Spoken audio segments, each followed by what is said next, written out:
നമ്മുടെ കൽക്കിയുടെ ട്രെയിലർ ഇറങ്ങിയപ്പോൾ media one ഒരു വീഡിയോ ഇട്ടുണ്ടായിരുന്നു. നമുക്കൊന്ന് കണ്ടുനോക്കാം. ചിത്രത്തിൽ പ്രഭാസ് അവതരിപ്പിക്കുന്ന ഭൈരവ് എന്ന കഥാപാത്രത്തിന്റെ സന്തത സഹചാരിയായ ഫ്യൂച്ചറിസ്റ്റിക് സൂപ്പർ കാർ ബുജിയും വാർത്തകളിൽ ഇടം നേടിയിട്ടുണ്ട്. ബുജിയെക്കുറിച്ചുള്ള കൂടുതൽ വിവരങ്ങൾ ഒരു ടീസറിലൂടെയാണ് അണിയറ പ്രവർത്തകർ പുറത്തുവിട്ടത്. ആധുനിക സാങ്കേതിക വിദ്യകളാൽ സമ്പുഷ്ടമായ യുദ്ധങ്ങൾക്ക് പോലും ഉപയോഗിക്കാവുന്ന ഒരു വാഹനമായാണ് ബുജിയെ സിനിമയിൽ അവതരിപ്പിക്കുന്നത്.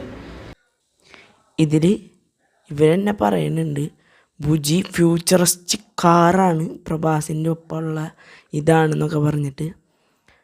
എന്താണ് ട്രെയിലർ കണ്ടവർക്ക്, ആ സീരീസ് കണ്ടവർക്കൊക്കെ അറിയാം. ബുജി എന്ന് പറയുന്നത് ജസ്റ്റ് ഒരു ഇത്ര പോകുന്നൊരു സാധനമാണ്. അത് നമുക്കൊരു ചെറിയ റോബോട്ടായിട്ട് പ്രഭാസിൻ്റെ ഇവിടെ വയ്ക്കുന്നതാണ്.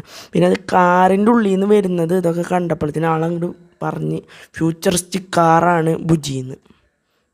കിട്ടില്ലെന്ന് തന്നെ. ഇങ്ങനെ പൊട്ടത്തരം വന്ന് വിളിച്ച് പറയാനും വേണം കുറച്ചെങ്കിലും ചങ്കൂറ്റം. ഒന്നും പറയാനില്ല. കിടിലം മീഡിയ വണ്ണേ.